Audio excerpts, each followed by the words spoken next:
What's up and welcome back to What They Saying, a new segment on the pregame show where I, Symone Stanley, let you guys know what the streets are saying surrounding the Colorado Buffaloes and Coach Prime. This week I have two topics for you guys. We're going to talk a little bit about Shedeur Sanders and also Caleb Williams. So let's go. Colorado fell to number 12 Oregon State 19-26 this past Saturday, and it was another scenario of Shedeur Sanders being on the run, being under pressure, and taking a lot of hits. And now people are saying Coach Prime needs to sit Shedeur down so that he does not get hurt playing behind an offensive line that's giving up a lot of sacks. A media member asked Coach Prime following the loss, "Is Shedeur Sanders injured?" And Coach Prime said, "Would he be walking like me if he wasn't?"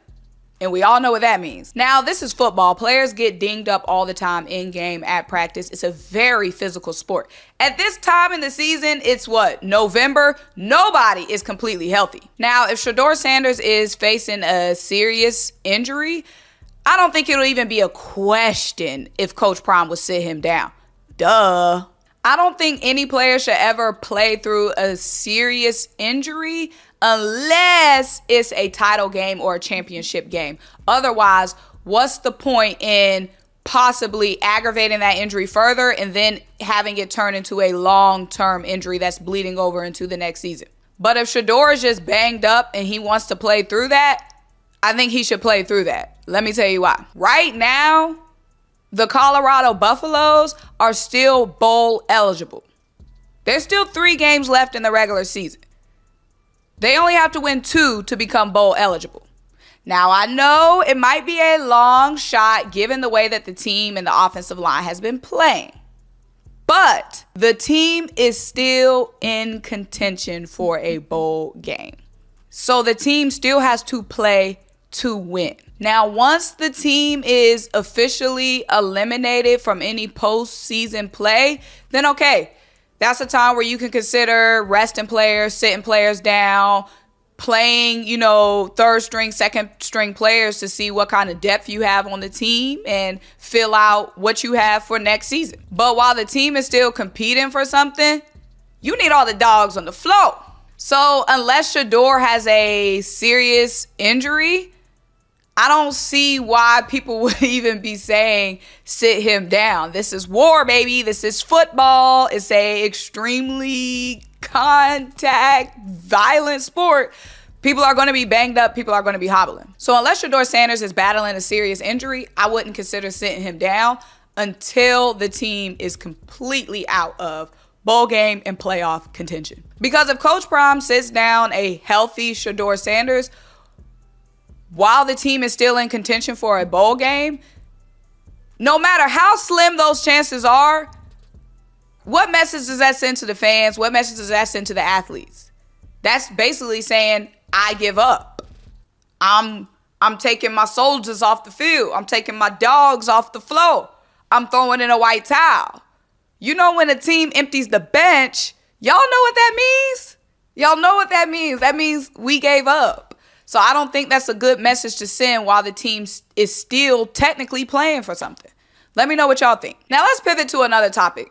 Caleb Williams. Number 5 Washington just beat USC, and now USC is not ranked anymore. After the game, starting quarterback and former Heisman Trophy favorite Caleb Williams ran to the stands, jumped in the stands. Think the Lambeau leap, and jumped into his mom's arms. She grabbed him. He was crying. She covered up his face. Now people are just bashing Caleb Williams so heavy and trashing him and dragging his name through the mud because he displayed such heavy emotion in that situation. And I really don't like that. After USC lost to Washington, their playoff hopes, even though they were already slim, were completely destroyed.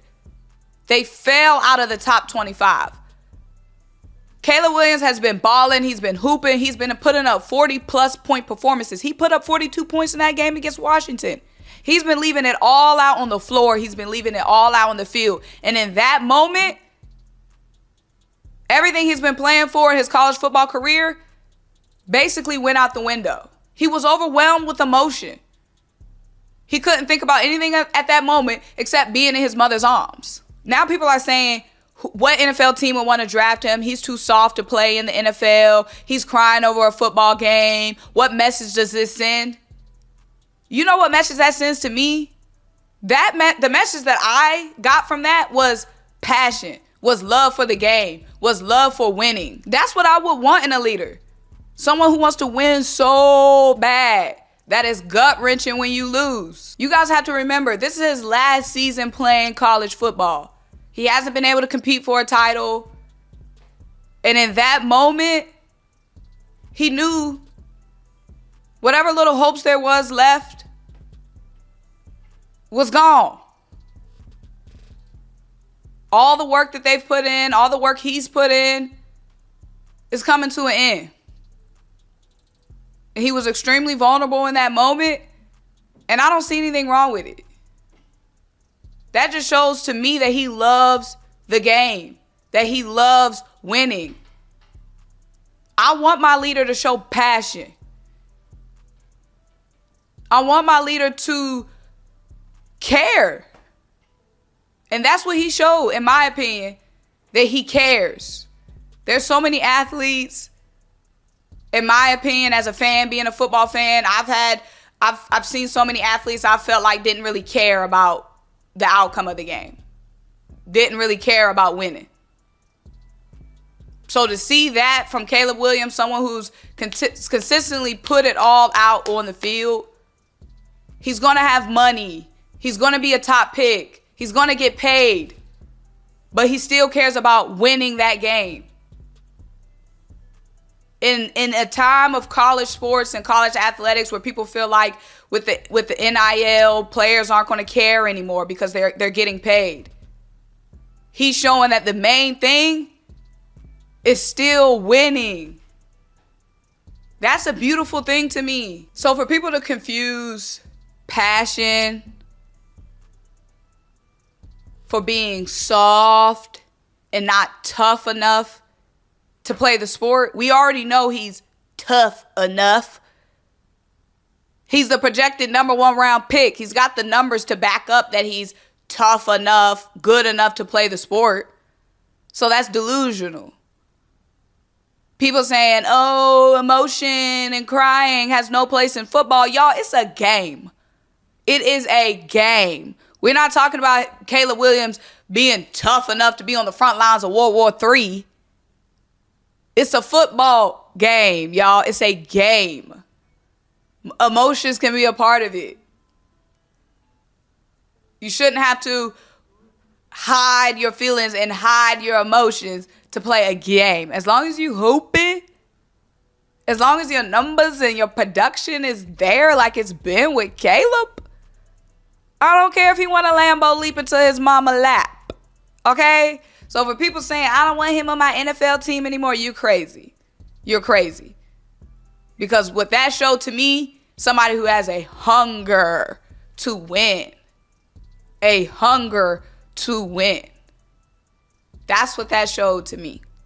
But let me know what y'all think down below in the comments, y'all. This is another edition of What They Saying. I know we got a little bit off topic when it came to Colorado, but I feel like that was one of the biggest stories in college football this weekend, and it could not be ignored. Plus, it had me triggered, so I had to talk about it. But y'all, I am Symone Stanley. This is the pregame show. Make sure you like this video, comment, subscribe to the channel, and have your notification bells on so you don't miss a single drop. Until I'll talk to you guys next time. Bye.